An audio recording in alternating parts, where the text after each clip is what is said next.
Why do all these stories about cheating wives sound so trite? Same old synopsis.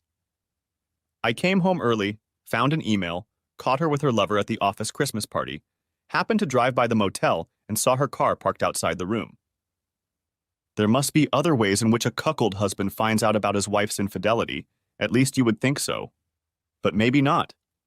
Maybe there are only half a dozen ways in which a man comes to the realization that his marriage has simply collapsed.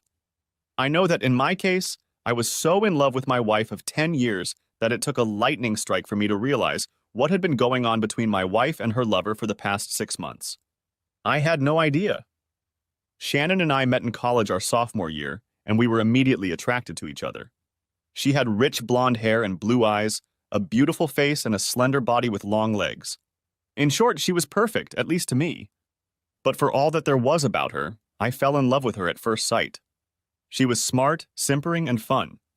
I could talk to her for hours about anything in the world. We became best friends, and after 3 months of Shannon being together, we opened up in new ways, if you know what I mean. At that point, it was the highlight of my life. It was awkward. From that moment on, I no longer doubted that Shannon and I would be together forever, or as it turned out, for 10 years. My name is Stuart Gray, but everyone calls me Stu. I was born and raised in a medium-sized town in the Midwest. My height is 6 feet and my weight is 187. I'm considered a pretty good-looking man with brown eyes and sandy hair. I am a contractor by trade. I have my own small company with a permanent staff of 5 people. We do mostly interior remodeling for those who can afford it, and our work is considered excellent. Shannon teaches music at a local high school, and together we make a very good living, have a beautiful home, and since we are both in our 30s, we plan to start a family in the very near future. As I said, we have enjoyed a wonderful first 10 years of marriage. We cuddled every night. It was an unbreakable rule.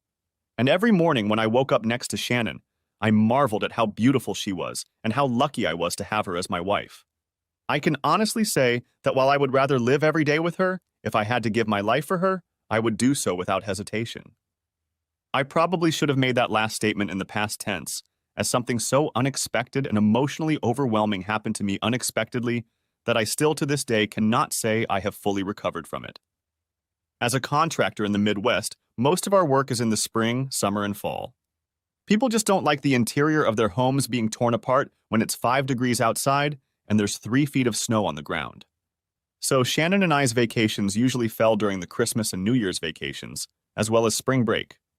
In the summer, when I was busy making money, Shannon would sometimes take a week to visit family, go shopping with her 2 sisters, or take a couple of summer courses to support her teaching degree. Our favorite trip each winter was somewhere warm, and in the winter of our demise, we chose an all-inclusive resort in the Bahamas, 2 weeks in paradise for the 2 of us to reconnect in body and spirit.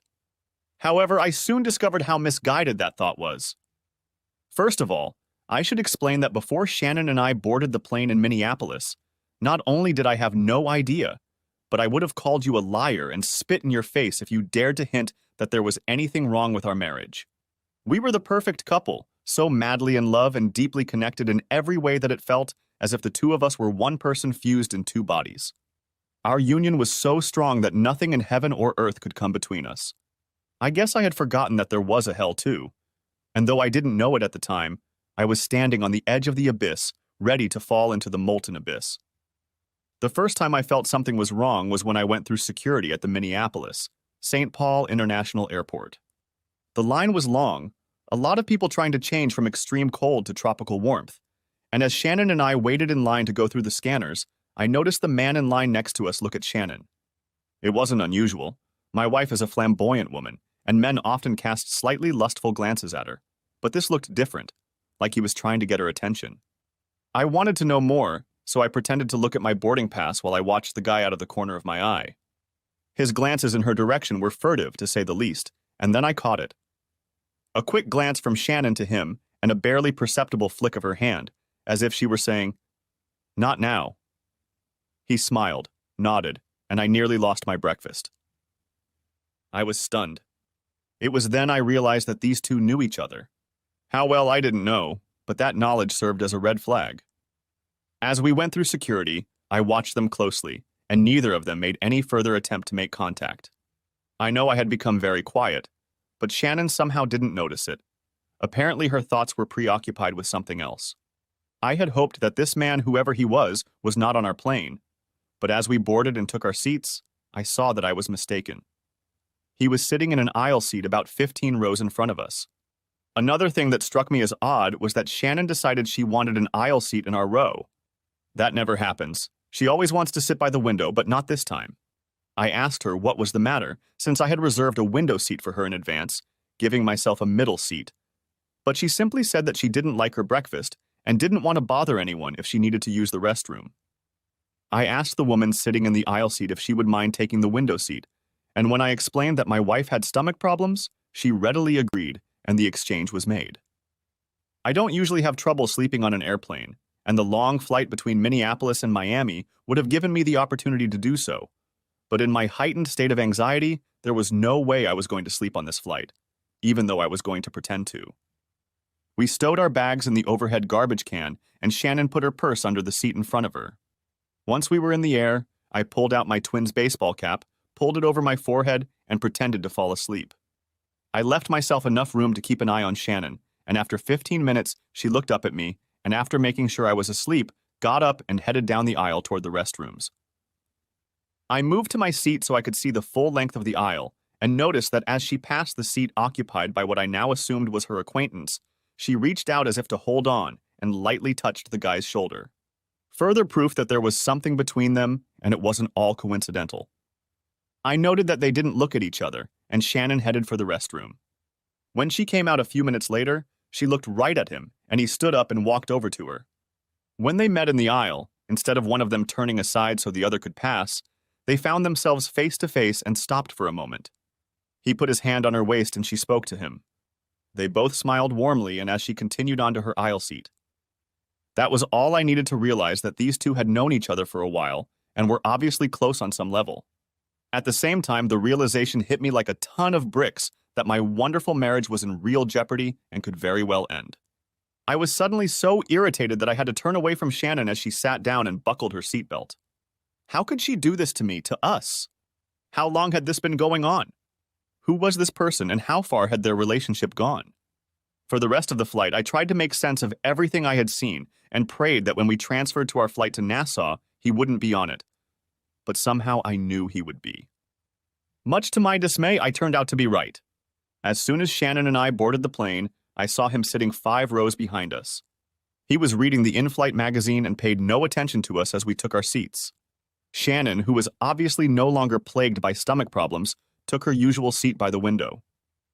The flight to Nassau went without incident, and after landing, we picked up our luggage, rented a car, and headed to the resort. While I was driving, Shannon was texting, "Who are you texting with?" Just to my mom and sisters to let them know we made it. Yeah, maybe, I thought, but I'd like to see for myself. Isn't it strange how when suspicions start, they snowball? Our room was lovely, with a balcony overlooking the ocean and one of the pools. As we unpacked, I realized I had to make a statement to win my wife back, so I walked over to Shannon and said, "Do you realize how much I love you?" "I love you too, baby," she said. There was a strange light in her eyes, like she wasn't in the room with me. "You know I'd never do anything bad for you, don't you, Shannon?" She flinched slightly. "I know that, Stu." "And I know you would never do anything to hurt me or our wonderful marriage," I told her, and she flinched again, and I saw moisture trickle into her eyes. "Of course, Stu, you know I won't." But she didn't look at me, she just stared at the floor. I realized then that I had probably lost the battle. If she hadn't already done it, I knew now that she would soon give herself to another man. I let her go and quickly went to the bathroom, hoping I wouldn't lose her before I got there. I sat in the bathroom for a few minutes, regaining my composure and asking myself the same questions over and over again. How did this happen? What had I done to bring her into the arms of another man? Why hadn't I noticed anything a few weeks or months ago? But most importantly, what can I do to stop her from destroying us completely, or is it too late? I washed my face and walked out of the bathroom. Shannon was standing there with a strange look on her face. "Oh my God, Stu, I just got my period and I didn't bring anything with me." "What?" said I. "My period, Stu, it just started." "But you got it a week ago. How could it start again?" "I don't know, but sometimes it happens." Maybe the excitement over the vacation led to it. I need to go down to the gift store and get some tampons. And she left, closing the door behind her. My first thought was that maybe this was a good thing. It would slow down the romance between her and her boyfriend, whoever he was. My second thought was, wait a minute, this just doesn't make sense. In all our years together, this had never happened to her. She was on birth control pills and her periods were always regular like clockwork. Then why would she make it up? Unless she thought her period would stop me from pursuing her so she could devote all her love and passion to her new man. That's the way it should be, and if it is, she's not the woman I married. No one can be that conniving and cruel. She must really hate me since she let me plan and pay for this trip to cut me out of her life and give everything she has to a man I've never even met. I felt completely lost, like I was going crazy. Who was this woman I had loved with all my heart for over a decade?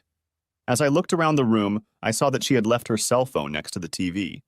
I turned it on, not knowing if she had changed the passcode, and found that she hadn't. Another mistake on her part. I went into her messages and read the latest from one Anthony Eisner. I scrolled back to the beginning of the thread, which started when we were driving in the car to the resort. Anthony, hey baby. I can't wait to have you at our place. Shannon, you little brat, you almost got us caught by Stu at the airport. Anthony, I couldn't resist, Shannon. I almost kissed you on the plane when we were standing in the aisle. Shannon, Stu was sound asleep, so you could have, but it might look bad to others. I gotta go, we're almost there. The conversation between the two resumed once we were in our room at the resort. Anthony, I'm in the lobby, are you here yet? Shannon, in my room. Stu's in the bathroom. He's acting weird. Anthony, who cares? When are you going to dump Stu so I can have you to myself? I told you from the first time we were together that I can't and won't do it, Tony. Stu is a wonderful husband. He loves me, takes care of me, and gives me a life that you could never provide. Anthony, but you know what I'm better at. Shannon, haha, yeah, you're better at that, but I need more than that, and Stu gives me that. Stu and I are getting ready to start a family, so the next 2 weeks are just for you, baby. I told Stu that I would stop taking birth control pills when we got home, but I actually stopped taking them almost 3 weeks ago. So now you have a chance to give me your baby, which Stu will raise thinking it's his baby. Anthony, you're so mean, Shan, but I love it. But what if he gets you pregnant? Shannon, I'll tell him that I got my period again, and oddly enough, it'll be coming the whole time we're on vacation. Anthony, are you sure he's going to buy that? Shannon, of course he is. He loves me and he knows I would never lie to him. Besides, when we get home, I'll make it up to him. Anthony, damn, he's so dumb, what a loser. I stood there in complete shock, started to change her phone and stopped. There is a possibility that I will find a way to use these messages as evidence in the divorce. I started to change her phone to my own and then thought, screw her. My phone has all my personal information on it.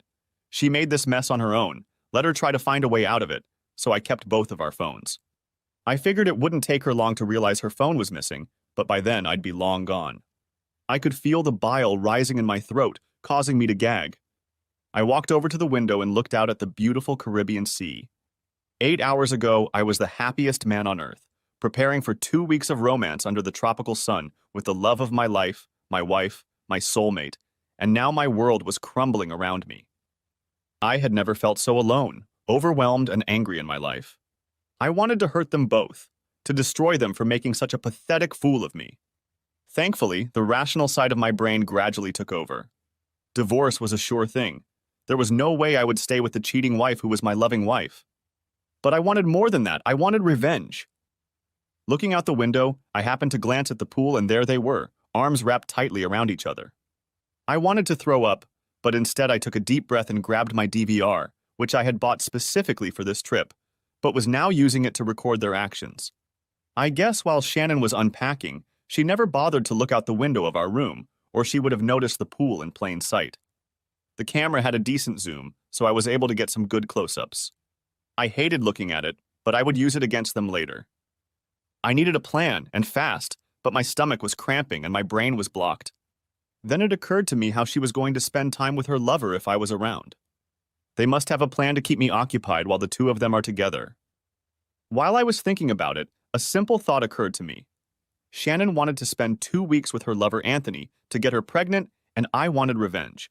So why not do it now instead of waiting and ruining their plans? First, I had to figure out a way for them to keep me occupied while they entertained each other. I was still taking notes when I saw them kissing one more time, and then Shannon quickly turned and left.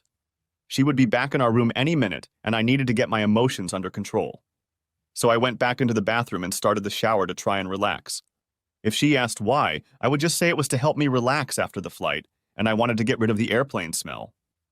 5 minutes later, I heard the door to our room open and close. "I'm back," she exclaimed. "I brought us some water." "Great, I'll be out of the shower in a minute." Why did she bring us water? The resort has bottled water in all the rooms. And then it hit me. She was going to pump me full of sleeping pills, and this was going to be it. I started thinking about what I should do. If I don't drink the water she bought me, she'll realize that I might suspect something. If I drink the water and she turns out to be this, I'll go out and she and her lover will go back to her room. What to do? I turned off the shower and slowly dried myself off, puzzling over what to do. Then there was a knock on the door from Shannon. "Are you okay? You've been in there for a while." Her voice was full of concern. I couldn't help but wonder if she was worried about me, or if she was worried that she might be late for her important date. My anger started to rise again, but I fought for composure when I opened the door and saw her standing by the bed drinking from a water bottle. She held out the second one to me, and I noticed it was already open. "We need to drink water with this climate change." She looked me in the eye and quickly looked away. I took the bottle and pretended to take a big sip, then turned and walked back to the bathroom. Quickly but quietly, I spit the water into the sink and emptied the bottle. Grabbing one of the water bottles from the bathroom counter, I filled the empty bottle Shannon had given me. When I returned to the room, she was busy unpacking and arranging things in drawers and hanging clothes in the closet, so I was sure she hadn't seen me splash the water or fill the bottle. Once out of the bathroom, I continued to drink the water. I started looking around our room and noticed that she had laid out a red dress. "Is that what you plan on wearing for dinner?" "If we can't get into it, it'll be unnecessary. You know how much I love this dress." Saying that, I realized she was dressing for him, not me. "Well, I brought it, so I might as well wear it." She smiled. "Aren't you tired after all that traveling?" "You must be exhausted." Bingo, I thought. This bitch had really gotten me watered down. But how was I going to play it off? I needed more proof of their affair, so I pretended I wanted to sleep. I took another sip of water and lowered my eyes as if I was tired. In reality, I felt like I just drank several cans of Red Bull. My heart was pounding in my chest, and it took all my self-control to feign sleepiness. "Now that you mention it, I'm a little tired." "What time should we be ready for dinner?" I asked a little lazily. "They won't start dinner for a couple hours." "Why don't you lie down and rest for a while? I'll wake you up when it's time to get ready." She said it with such sincerity that I almost believed her. I yawned. "Okay, sweetie, I could use the rest. Just don't let me sleep too long. I want to spend as much time with you as possible. I love you so much." I saw her flinch as if I'd hit some nerve. "I love you too." She said it with less conviction. I laid down on the bed and very slowly began to pretend like I was falling asleep. Soon I was snoring softly, and I heard Shannon pull out her phone to make a call. "Hey, it worked." "He's passed out. How long is he going to sleep? Then we have a whole night together." She giggled, and I almost gibbered, but managed to maintain the illusion that I was asleep. "Meet me at the Sandpiper Bar in an hour. I want to freshen up a bit." She giggled again. "You're so bad." "I can't wait, lover. Bye." She hung up and continued to get ready for her big night. I stared at her, barely opening my eyes. What a slut. The anger was building up inside me again, but I tried my best not to show it. She continued to get ready, then went into the bathroom and started showering. I knew she would be in there for about 10 minutes, so as soon as I heard the shower door close, I quickly got up and went to her purse. I started looking in it for sleeping pills or whatever she had put in the water bottle she had given me. I came across a pill bottle that had no label indicating what was in it. I opened it and found a dozen or so small whitish capsules. This must be what she had put in my water, so I carefully shook out about 5 pills and put the pill bottle back in my purse. I then grabbed a Kleenex and wrapped the pills up before putting them in the pocket of the shorts I was wearing. Quickly walking back to the bed, I heard her turn off the water in the shower. I laid down as I was and continued to doze off while she finished getting ready for her date. It took her another 45 minutes to get ready, but as soon as she was out the door, I was already up and dressed as fast as I could. As I lay there, I had time to devise a plan. 1. I needed to get more video evidence of them being together. 2. Ruin their plans for the rest of the trip. I wasn't sure how I was going to pull it off, but I knew both of them would end up in dire straits. The third was to return home a few days earlier than our trip was supposed to end and begin divorce proceedings. I wanted to be done with Shannon before she could do anything to stop or slow me down, like emptying our bank accounts and canceling all of our credit cards. No, that was supposed to be me doing that, not her. As soon as I got dressed, I grabbed the video camera I had used earlier that day and headed out the door. It could work in low light, at least that's what the commercial said. I was going to have to figure that out as I made my way to the bar. The resort wasn't that big and there were only 2 bars, both facing the ocean, but Sandpiper was the larger of the 2 and had a dance floor. I managed to find a strategic spot behind some low palm trees that gave me a full view of the bar, but was far enough away from it that I couldn't be seen. Thanks to the zoom lens on my camera, I got a very good video. The bar wasn't too crowded, which made it easy for me to spot my victim. She was wearing that damn red dress that I used to love, but now it made me blaze with anger and hatred. He wrapped his arms around her, and it took all my self-control and willpower not to run up to the bastard and destroy him. I had to remind myself that I was here to get evidence, not to end up in jail. I started recording the 2 of them acting like 2 lovers in the Caribbean. They laughed and kissed like lovers do, like Shannon and I did. After about an hour, the DJ turned on the music and they started dancing. After watching them dance together on the dance floor for another hour, I couldn't take it anymore and was about to go back to our room, my room, alone. And then I noticed the 2 of them walking quickly off the dance floor. I cautiously moved after them, keeping my distance so as not to be seen. Soon they reached his room, which was in the back of the resort. It was smaller than ours and was on the first floor with no ocean view. This guy must be on a tight budget, I thought. They entered his room, and I quickly moved closer to see if I could get a peek inside. Luckily, the curtains weren't completely closed, and the window was slightly ajar, so I could hear their conversation and record everything that was being said. I was videotaping everything, absolutely everything. It was nearing midnight, and I was already thinking she was about to leave him to be with me, but then I heard their conversation. "Are you sure these pills are safe?" she asked with some concern in her voice. How touching. "Don't worry about him, baby. He'll sleep for at least another 6 hours. He may wake up with a slight headache, but nothing more than that. You only used 1 pill, right?" "Yeah, just 1. Why? What would 2 have done? I don't want him to feel bad." Bastard laughed. No, don't worry. If you gave him 2, he'd pass out for 12 hours or more. No, just keep giving him 1 before bed and we can spend every night together. I want you to be pregnant by the time we leave. Here's an extra key card to my room. If you manage to get away from him during the day, call me and we'll meet back here." Then they both laughed, and it filled me with such rage that I threw up. I had heard and seen enough for one night, so I quietly left and went back to my room.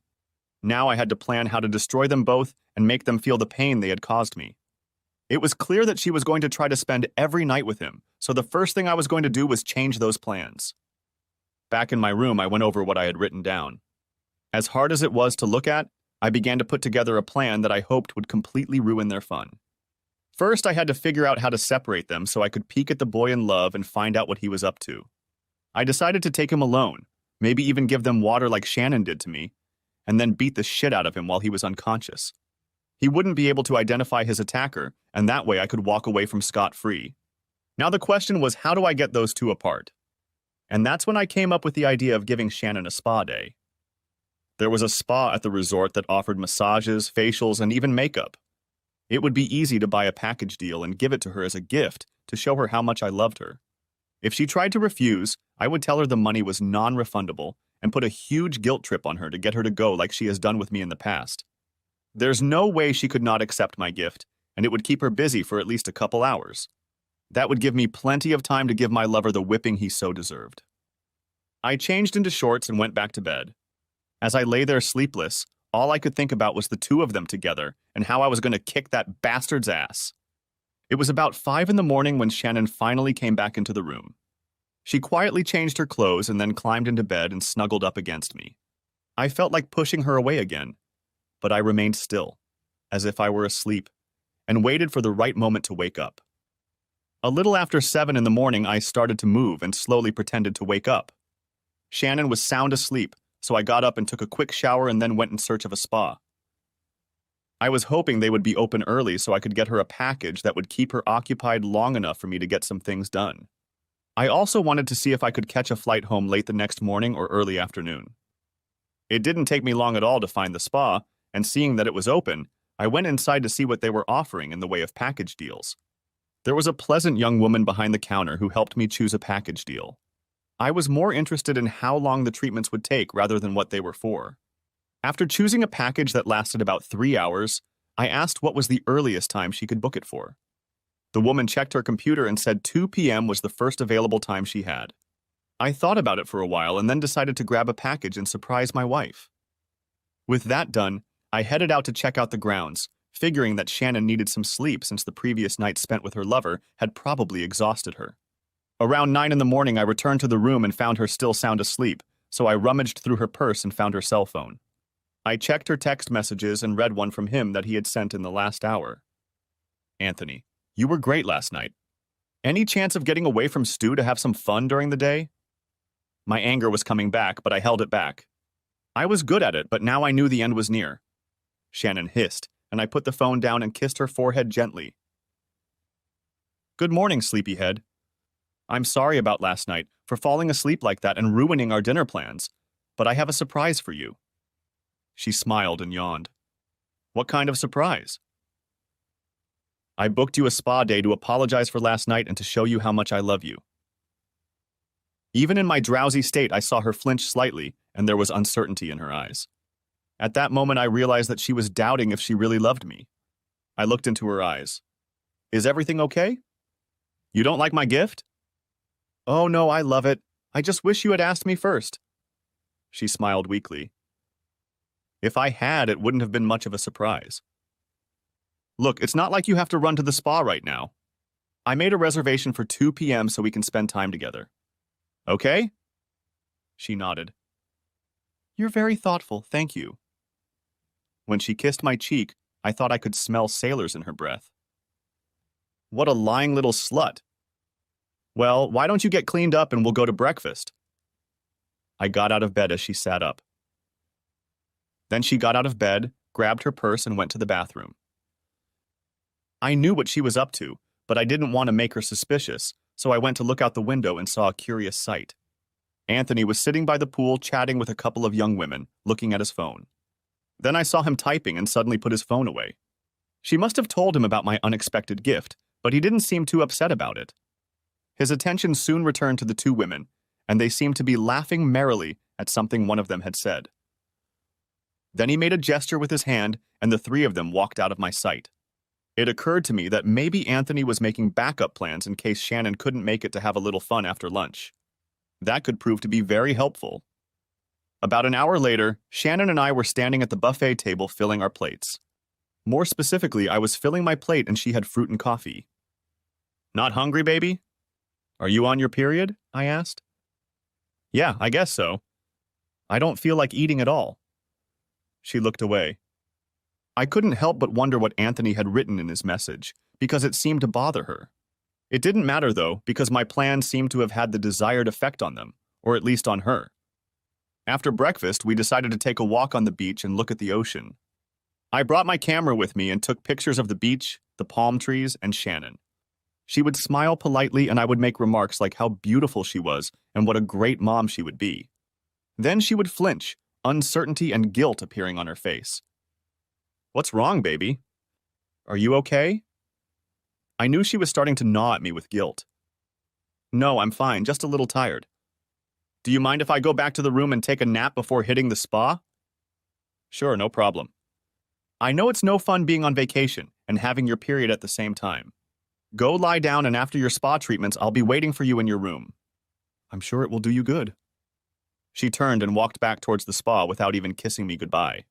Oh well, I'll be blowing her off for a long time to come. All that's left is to find Anthony and make him pay.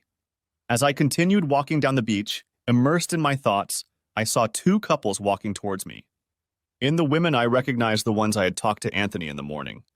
Now they were with two huge guys who looked like they could be Vikings defenders. As I got closer, I started to hear their conversation. "Come on, baby, don't be like that. You knew Dave and I wanted to go fishing and they had 2 spots available. We'll be back before dinner." "Sure, it's just you guys can go and do what you want while we're stuck here at the hotel." "Babe, there are plenty of things you could do here. Go into town and go shopping, hang out by the pool or on the beach. Heck, you could even use the gym they have here." "Are you saying I'm fat?" "You should be talking." "No, babe, that's not what I meant. It's just that you could do a lot of things here, that's all." I realized he was losing it as they passed me on their way back to the resort, but he continued to persevere, but to no avail. After wandering around the beach for a while, I decided to go back and try to figure out what the boy in love was up to. I feared that Shannon had missed her spa visit and was with him, but if that was the case, I might be able to get some more videos of them together. I wandered around the spa for over an hour and then found myself outside Anthony's room. There were voices coming from inside, but not Shannon's voice. I carefully prepared my camera and moved closer to the window. It was very risky, as it was daytime and there could be a lot of people walking by who could see me. I decided it would be best to set up the camera on the ledge of the window facing the room and leave it to record on its own. With the camera set up, I walked down the walkway and found a spot from where I could watch the door and see who was coming out. Time stretched slowly, but my patience were rewarded. The 2 women I had seen with Anthony this morning at the pool and then on the beach with those 2 guys came out of his room. They were smiling and giggling as if they knew some inside joke. As soon as they were out of sight, I went and got my camera and headed back to the room.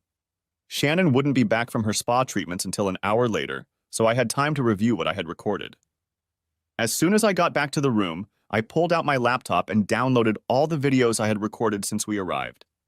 Most of it was dedicated to Shannon, but then I reviewed what I had just recorded of the 2 girls being in his room. It looked like they had found something to do while their boyfriends were off deep sea fishing. Anthony convinced them to do a double team with him. And then another idea hit me. If I could get the timing right, I'd go home and Shannon would stay here trying to figure out what the hell had happened.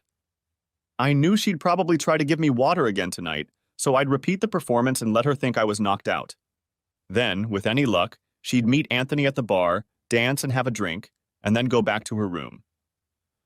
If I managed to slip 1 pill into each of their drinks at the very end of the night at the bar, they'd be passed out by the time they got to his room. The timing had to be perfect, but in life you can rarely plan perfectly. The second part of the plan was to record Anthony's latest conquests on the VCR. I have to say I was a little jealous of the bastard in that he was able to convince 2 very pretty women. I had a few DVR discs and made 2 copies of his day's exploits. Now it was just a matter of figuring out which rooms to leave them in. I also made a copy of everything I had recorded up to that point on another DVR to back me up. I went down to the front desk and was able to send the disc to my brother Frank's house with a note asking him not to play it or let anyone know that I had sent it to him. This was in case my plan failed or Shannon and Anthony found out what I was up to and wanted to do me some bodily harm. If I was destroyed, at least the disc I sent to my brother would show the authorities who was behind it. Checking the time, I saw that Shannon was due to finish work at the spa soon, so I decided to take a walk around the resort to find out what rooms those 2 women and their boyfriends were staying in. I'm sure their boyfriends would be interested to know what they were doing while deep sea fishing.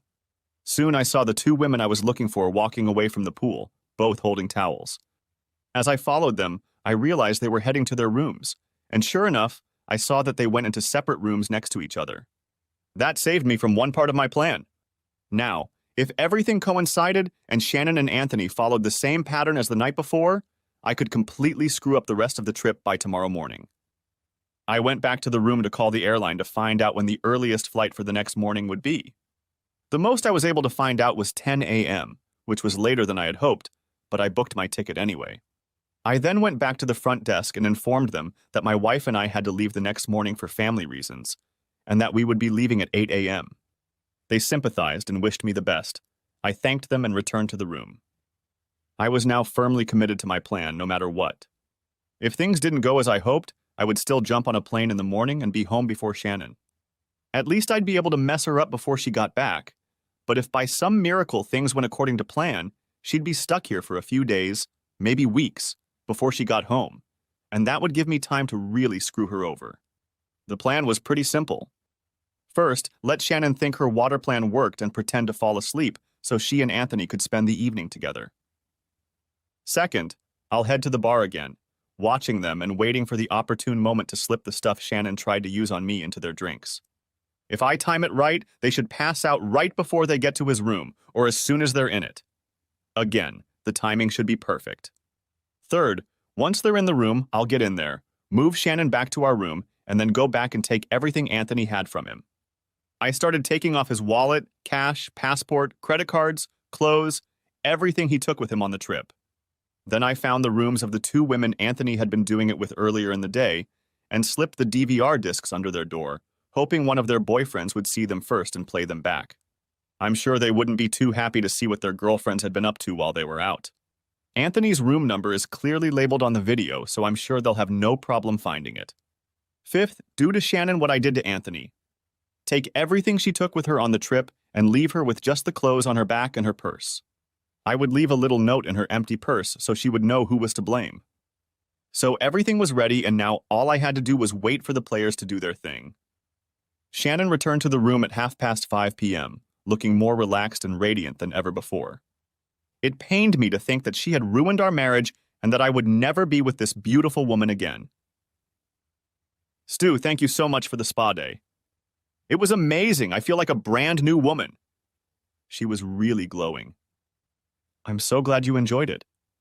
When I first told you about it, you didn't show much enthusiasm, but I'm so glad you liked it. I just wanted to show you how much I love you. I saw her flinch again, but I also saw tears flow from her eyes. Thank you again. I loved it, and I love you. This time she said it with much more conviction and feeling. Anytime, babe. We have dinner reservations for 7 tonight. Let's get some rest, and then we'll get ready for dinner. She nodded and went into the bathroom, bringing her purse with her. A few minutes later, she came out with 2 bottles of water and held one out to me. Here, drink this. I want to go dancing tonight, so you better start moisturizing now. She winked at me. Okay, just let me go to the bathroom first, I giggled. Once inside, I did the same procedure as before. I emptied the bottle, then filled it with water from one of the ones on the counter. I flushed the toilet to make it look like it was time for me to go, and returned to the bedroom. I continued to drink the water, and after 15 minutes I began to feign sleep. Soon I was snoring, pretending to be asleep, and watching Shannon start to get ready for her last date with Anthony, even though she didn't know it. She went into the bathroom and started to take a shower. I quickly got out of bed and grabbed her phone to see what her lover had texted her. Shannon, can't get out this afternoon. Stu bought me a spa package. Can't say no to that. I have other plans for today. Are we still on for today? Shannon, oh yeah. After reading that shit, I wasn't as pissed off anymore since I knew the end was near. Now all I had to do was follow them to the bar, watch them dance for a few hours, and then slip them a drink. Easy? Well, maybe not so much. I rummaged through her purse and found the key card to Anthony's room. I slipped it into my pocket and put everything in its place. Shannon took a little more time to collect herself, and then she did something completely unexpected. She crouched down on the bed next to me and gently touched my cheek. Baby, after this week I'm going to be all yours. I swear I just need to get this out of my head before we start a family. I wish I could tell you that you would understand me, but I have to do this. These few days are for me. I wish I could tell you, but I know you'll leave me, and I need you right now more than you know. I love you so much, but I really need to do this. I really do love you very much, Stu. At first I thought she had guessed I was awake, but then I realized she was trying to ease her guilt, but it was a little too late. Soon she was already dressed and out the door. As soon as the door closed, I was already out of bed, dressed and keeping up with her. They ended up back at the same bar as last night. It was more crowded than the night before, and I even saw 2 women and their beach boys. If my plan worked, they wouldn't be together until the next morning. I found myself in the same spot as the night before, made myself as comfortable as possible, and with my trusty camera began recording the events of the evening. The evening went just as I had predicted, and soon the 2 of them were both sitting at a table just talking and laughing. It was getting late and I realized that the time was approaching when I would need to get them drinks. I quickly headed towards the bar, making sure neither of them saw me. Once there, I found an empty seat next to where the waitresses were placing and receiving drink orders. Taking a seat, I ordered a beer, keeping my eyes on the two of them to make sure they didn't notice me. As I watched them, I noticed a waitress stopping by their table to take their drink orders. After receiving their orders, she immediately went back to the bar and told the bartender what she needed. I was lucky that it was her only order. I listened to what she told the bartender, and then, when he went to place the drink order, I called another bartender over and ordered the exact same drinks. The first bartender put the drinks on the waitress's tray. She was distracted talking to the other waitress. The drinks were brought to me, I paid for them, then took one shot glass and, holding it away from the edge of the bar, broke open one of the capsules and added it to the drink, stirring the powder into it to help it mix. It fizzed a little but seemed fine after mixing with the drink. I did the same with the second capsule and was ready to transition. Taking a drink in each hand, I began to squeeze past the waitress, keeping my body between her and the bar in time to switch. I was fast, and luckily the bar was crowded enough that no one noticed me do it. I passed the waitress and turned to take the drinks to the happy couple. I just as quickly left the bar and returned to my spot outside to watch and wait. The waitress brought their drinks and I watched the scene, hoping I had picked the right moment. It was just over 1 a.m., so if it worked out the way I hoped it would, they'd be walking around until 1 a.m. or so. That fit perfectly with the rest of my plan. All that was left was to finish their drinks and get back to Anthony's room before they passed out. They sat there sipping their drinks and I started to get nervous. What if they didn't finish their drinks? Anthony then leaned over and said something to Shannon. She smiled and both of them quickly finished what was left of their drinks and left the bar. Thank God. I moved quickly behind them as they seemed to be in a hurry to get back to the room. This time I noticed that Shannon had started to stumble and seemed to be having trouble walking. Anthony took her hand and put his arm around her neck and supported her. By the time they got to his room, Anthony was starting to stagger a bit as well.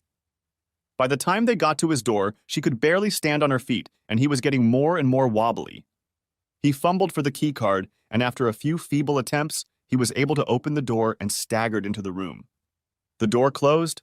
I waited a few minutes, then retrieved the key card I had taken from Shannon's purse and unlocked the door. As I entered the room, I heard Anthony's voice. "What's wrong with you, babe? You didn't drink that much." He was speaking slurred, and I realized that he was going to be hung over very soon. As I entered the room, I saw Shannon lying face down on the bed, unconscious. Anthony was shaking her, trying to wake her up. "Come on, baby, time to do things." He looked over and saw me coming in. "Hey, who are you?" He started to straighten up and almost fell over. "I'm just her husband, asshole. Why don't you be a good boy and pass out so I can get her out of here?" As if on cue, he slowly collapsed to the floor and didn't move. Moving closer to the bed, I started looking for his cell phone, which was lying on the floor next to him. Taking it in my hands, I wanted to see what he had on there in the form of messages and pictures. Soon I was flipping through hundreds of pictures, most of which were innocent enough, but then I discovered that he hadn't paid. He had a folder with dozens of images of women. Most of the women I didn't recognize, but I did find a few pictures of Shannon. As I continued to look through the pictures, I recognized some of them as female teachers at the same school Shannon taught at, as well as the wives of several male teachers. Well, that's interesting. Anthony seems to be quite the player when it comes to other men's wives. This was going to come to a very ugly end. I went through his contact list and decided that these photos, in addition to those of my soon-to-be ex-wife, should be available to all the people on his list. It took me a few minutes to tag and send all those photos to all those people, which included the husbands of the wives he had photographed. When he returned home, he was in for an unpleasant surprise. I sent the photos and videos of Shannon to her phone, and then from her phone to mine. I later used them for my own purposes. Blackmail, you might say? After turning off his phone, I started gathering all of his belongings, clothes, toiletries, and other items that he had taken with him on the trip, and just carelessly stuffed them into his suitcase. I also went through his pockets and took all of his cash, wallet, credit cards, driver's license, and passport. I knew it would be very difficult for him to leave the island without his passport. After finishing filling his suitcase, I turned my attention to Shannon. She was still lying face down on the bed with one leg hanging over the side. I very carefully rolled her over onto her back, then picked her up in my arms and carried her to my room. There, I put her on our bed and went back to the asshole's room to get all of his stuff. I kept his phone, wallet, and cash as I felt I should get some sort of compensation for it. After looking around his room, I made sure he had nothing to take with him. I even took the shoes he was wearing, and on the way back to the room, I found a trash can at the resort and dumped his suitcase and shoes in there, covering them with trash so they wouldn't be discovered. Once back in the room, I started packing my suitcase, as well as Shannon's suitcase, whose belongings I treated with the same care as Anthony's. I was only going to leave her there with her clothes, purse, and an empty wallet that only contained the note I had left behind. As I finished packing, I noticed that it was 4 in the morning and I needed to be at the airport by 9. Since Shannon had finished drinking around 2 in the morning, she would be unconscious until at least noon. Anthony, I suspected, would arrive sometime around 10 in the morning, and I'd be able to leave before either of them woke up.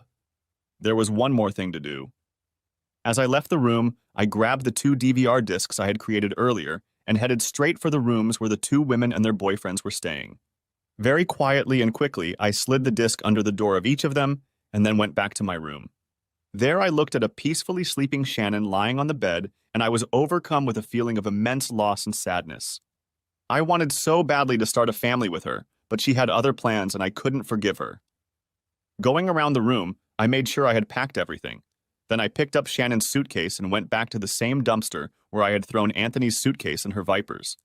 Back in the room, I went through Shannon's purse to make sure it was emptied and there was no money, credit cards, or passport in it. I wanted to make sure it would be as difficult for her to get home as it was for Anthony. Taking a seat on one of the 2 chairs in the room, I sank exhaustedly to the floor, but immediately thought about what I would do next once I was home. First, I will empty our bank accounts and pay off and then cancel all of our credit cards. Then I would pack up everything I own and move it out of our house. I was sure I would have to find a storage unit to house it all, but I didn't care. I just wanted out. Out of our house and out of this sham marriage. Before I knew it, I was dozing off, and when I woke up, it was almost 7 in the morning. Getting up from the chair I was sleeping in, I walked over to the bed, looked at Shannon, and then gently picked her up in my arms and carried her out of the room. I walked down to the pool and left Shannon on one of the lounge chairs. Since I was checking out, I didn't want her there when they came to clean the room and get it ready for the next guests. Back in the room, I grabbed my bags and looked around one last time to make sure I had everything before I left. I still had Anthony's phone, but then an idea hit me. I walked back to the pool and picked up Shannon's phone. I started sending out all these pictures and videos to everyone on her contact list, with a few exceptions. She had a few nieces and nephews who were too young to see these things, but I was sure her mother, father, sisters, and co-workers would find them interesting. I walked up to the front desk and asked for a piece of duct tape. I took the battery out of her phone, put a very small piece of duct tape over the contacts, and then put the battery back in place. It would look like her battery was dead. I also made sure she didn't have a cord to charge her phone. With no money, it would take her a while to get the phone to work. It was about 8 a.m. when I heard yelling and screaming. It was the boyfriend of one of the 2 women I saw Anthony with yesterday. Apparently, their ex-boyfriends had watched the video I slipped under their door. "You slut. You can tell your family that the wedding is off and I don't want to see you anymore. You can find your own way home, bitch." One guy was yelling at his girlfriend. The other guy just stared at him with a stony expression while his girlfriend pleaded with him. "Baby, please don't leave me. I said I'm sorry." "It was a very stupid mistake, and besides, you got back at him," she cried. "You're a whore. Go back to your new boyfriend. But I don't think things are going to get any better from here on out." He said it so coldly that I shuddered with fear. I wonder what they did to poor old Anthony. Well, I guess I'll never know. The next sound I heard was the siren of an ambulance stopping in front of the house. The superintendent came out of his office, I realized, and quickly led the paramedics down the walkway to Anthony's room. I really hoped he was okay. As people began to gather around to see what was causing such excitement, I calmly caught a cab and headed to the airport. Turning on my phone, I noticed that I had a voicemail message. Calling up the voicemail, I listened to my brother Frank's message. "Stu, what the hell is going on over there?" "I got a bunch of pictures of Shannon." "What's going on? Do you know about this? Call me when you get this message." When I got to the airport and was waiting to board the plane, I called him back and explained the whole situation, how Shannon was having fun with Anthony while we were on vacation, and how she was trying to get pregnant by him. My brother was shocked and thought I was kidding at first, but then I told him to watch the video more carefully. He said he was very sorry for what happened and that if I needed anything, to call him. I thanked him, hung up, and soon found myself flying home alone. Turning on Anthony's phone as soon as I landed, I found a dozen voicemails and over 30 texts threatening to do him bodily harm. Apparently, the pictures and videos I'd sent weren't popular. After picking up my stuff, I took my car out of the long-term parking lot and drove home. As I drove home, I started planning what to do next. Divorce was one option, but I knew she would get half of everything and that didn't suit me. She cheats and still gets it in the divorce. It didn't seem fair. As I drove, another plan started to form in my head, and I began to mentally make a list of what I would need and how to do it. She had ruined our marriage and I was going to make her life a living hell. When I got home, I called my brother and asked if he could help me move my stuff out of the house over the next few days. I wanted to get it done before Shannon returned so she would come home to an empty house. I finally turned on my phone and found over 20 voicemails and over a dozen texts. Many were from Shannon's sister asking me what was going on and why Shannon wasn't returning her calls. Some were from other members of Shannon's family asking basically the same questions. I was pleased that there were no voicemails or texts from Shannon herself. That meant that her phone wasn't working, and she probably hadn't yet realized what had happened.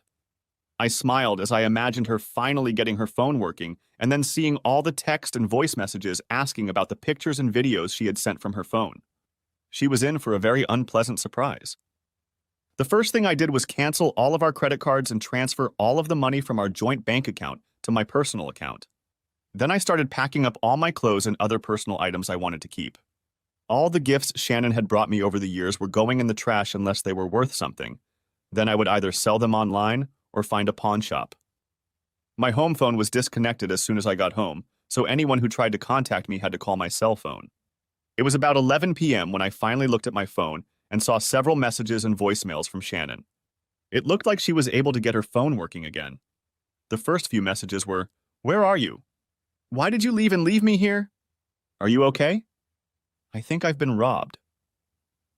Then the tone of the messages changed when it got to her what had happened, and I'm sure she received many texts and voicemails about the photos that were sent out from her phone to everyone on her contact list. Why? Why did you do this to me? Couldn't we have talked first? I just ignored the rest of her messages, figuring it would only upset her more. The next day was very stressful. I had no idea when Shannon would be able to get home, so I had to act fast. First, I went box shopping to pack up the rest of my belongings and rent a large enough storage unit. Then I went to the bank and made sure there wasn't much money left in our joint account. I transferred the rest to my business account, which I was going to close, take the money, and run away. But I still had some things to do before I could leave for good. The house we lived in was very small. We decided to start small, and when our family grew, we would buy a bigger house. It was a simple 2-bedroom with 2 bedrooms, a small bathroom, and a small kitchen. Nothing special, and I had a home remodeling business, and we were really hoping to turn this house into something special. Now I had other plans for it, and I was thrashing around town gathering everything I needed to make Shannon's arrival at the house one she would never forget. Since I was in the remodeling business, I knew a thing or two about construction, load-bearing walls, and so on. Armed with this knowledge, I was about to embark on an extreme remodeling of our house, just not in the traditional way. Later that morning, my brother Frank showed up with his pickup truck, and after discussing my situation, we started loading his truck with all my stuff. It took over 5 hours and 3 trips to the storage unit, but by the evening of that day, I was officially moved in. I didn't bother to tell Frank about my plans for the house, or the surprise Shannon had in store for me. I knew he would try to talk me out of it, so I never told him about it. He did, however, ask what my plans were for the near future. Just to get out of town and put this nightmare marriage behind me. I'm not going to file for divorce, but I won't be here when she comes back. She can have the house as far as I'm concerned, but that's all she'll get from me. Frank just shook his head. You know that won't work. She'll just hire a lawyer and track you down. Just get it over with and divorce that cheating bitch. If you try to run, it will only make it worse when she catches up with you. I understand that you are angry and hurt, but don't let your emotions make your decisions for you.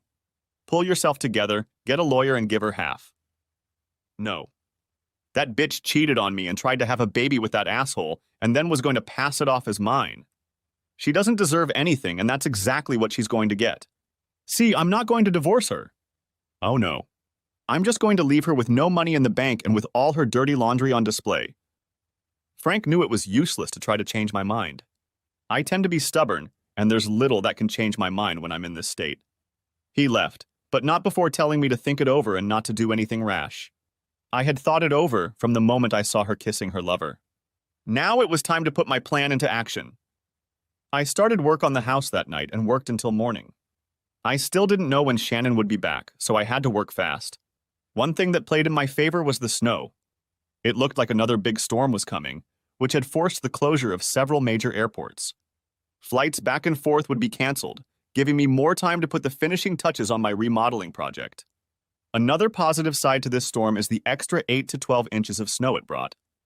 There was still a foot layer of snow on the ground and roofs, which would have helped my plan come to fruition. Since I had only been back for 2 days, I rarely answered the phone since I saw that most of the calls were from Shannon. I finally decided to take her call, but only to get some information out of her, nothing more. Baby, please listen. It was a mistake, just a huge stupid mistake on my part. I didn't mean for things to get this far. I'll do whatever it takes, but please forgive me. I could hear her crying, but it had no effect on me. I wanted nothing more to do with her, but at the moment I needed to act calm. To give her a little hope and then snatch it out of her hands at the right moment. Shannon, you have hurt me in a way that is as deep as anyone has ever hurt me. I don't know if I can forgive you or trust you again. I just want to know why. Why did you do this to me? To us? Don't you love me? Am I not enough for you? I spoke calmly, but with a hint of sadness in my voice.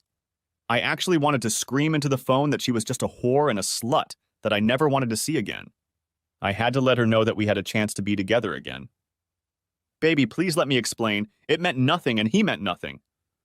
You mean everything to me. You are my life, my reason for living.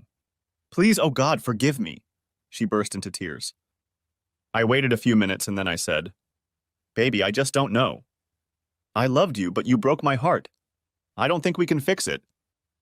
No, baby, we can fix it, and we'll have an even stronger love, an even stronger bond between us if we can get through this. Please, baby? Can you at least wait until I get home so we can talk?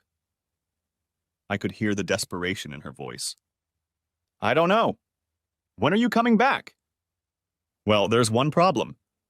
I don't have a passport or a plane ticket. My sister is transferring money to me right now since all my credit cards were stolen. By the way, please call the credit card companies and ask them to cancel my cards immediately. Amazing how she went from pleading to take her back to asking them to cancel her credit cards. What a piece of work.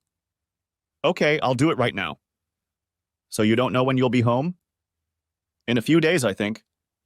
I talked to the U.S. consulate here, and they're going to make me a new passport. Well, call me when you're getting ready to leave. Okay? I will. Stu? Yes. I love you. I'll see you when you get home. I hung up. So she wouldn't be back for a few more days. Great, I thought. That'll give me enough time to make sure all the home improvement stuff is done, and I can do a few things to help me start my new life without her. The next day, Frank called to see how I was doing and invited me over for dinner. I accepted since I hadn't had a home-cooked meal in over a week. I was living on pizza and Chinese food, and after I finished talking to Frank, I assured him that I wasn't going to do anything rash. Then Shannon called. Hey, babe. I just found out that I'm getting a new passport in a couple days. Now all I need is a plane ticket home. I'll be able to fly in a few days, and if I catch an early flight, I'll be home sometime in the late afternoon. Will you meet me at the airport? I really want us to talk as soon as possible. That's not a good idea, Shannon. You should have your sister pick you up and bring you home. We can talk when you get here. I just led her along behind me. By the time she got home, I'd be at least 100 miles away from her. Okay, baby. I love you, and I know that if you give me a chance, we'll get through this. Okay, Stu? Yeah, sure, we'll talk and then we'll see. I'm not promising anything. I lied as much as she lied to me. I now had an idea of when she would be home, which gave me enough time to do a few more things to cover my tracks when I left town. First, I sold my truck that I drove to work and bought another truck, used and in good condition, but registered it in a friend's name. Second, I had to inform the guys who worked for me that I was going out of business because of my impending divorce. I apologized for warning them about it, but I couldn't leave without telling them what happened and why. I then called an old friend from college who now lives in Colorado. When we graduated from college, he said I should come and do business with him there. He said that since there were all winter homes and summer homes there, we would have year-round jobs. He was glad to hear from me, but was surprised at what had happened between me and Shannon, as he had known her when we were dating and always thought we were perfect for each other. I asked if his college offer still stood or if he needed a really good handyman. He said that he had more work now that the laws had changed regarding marijuana and that his workload had tripled in the last year, and I would be very happy to come and work for him. I asked if it could be done unofficially, as I wanted Shannon not to find out where I had gone and that she wouldn't get any money from me. Everything was set, and all I had to do was leave. Shannon called me several times a day to let me know that she loved me and asked me to forgive her. She also let me know daily when she was coming home and that I would be in better shape when she returned. The day came when she was due home. I packed up my new truck and the house was cleared of all my belongings. Everything that was left belonged to Shannon or didn't care about me. I left very early in the morning, as I wanted to get out of town without anyone noticing anything. I asked the neighbor across the street to do me a favor and write down when Shannon was coming home. I told him I would call and let him know what time she would be home since I had a surprise for her. He had no idea what was going on and that she and I were having marital problems. He happily agreed and said he would wait for my call the next day. Everything was ready to go as I drove out of town and headed south to my new life without Shannon. It would take me at least 2 days of driving to get to my friend's house, and Shannon would be home by then. As I drove, I felt less angry and more peaceful than I had in the past week. Ever since I'd seen Shannon and Anthony together at the pool, I felt like my life had been flushed down the toilet, and now I was starting to pull myself out of that cesspool of despair. Around noon, Shannon called and said she would be home tomorrow around 4 in the afternoon. She asked again if I would come pick her up at the airport, but I told her I had some things to do and that I would be home after her. She could just let me in when she got there. I then called my neighbor and asked him to be on standby with a video camera to film the surprise I had in store for my wife. The next day I was in Colorado and only an hour away from my friend's house when I got a call from Shannon. The house, it just collapsed. Probably because of the snow. I had just put the key in the door and turned it when I heard a huge crack and the roof fell in. "Oh my God, our house is gone," she cried. "Shannon, don't worry. I'm sure your parents are still waiting for you in your room. As for me, I've already made other arrangements," I said cheerfully. "What are you talking about? Our house is gone? How can you be so happy about that?" Now she was starting to get angry. Good. My remodeling went exactly as I planned. I rigged the house to collapse in on itself when she opened the door. I installed temporary braces in the basement and then cut all the posts in the floor with a chainsaw. The lock on the front door was wired to a switch that turned on a winch I bought at a pawn shop for a very cheap price. Then, with a pulley and ropes attached to temporary braces, she turned the key, turned on the winch, and our house came down. You see, my dear, our house didn't just collapse on itself because of the snow, but I had a hand in it.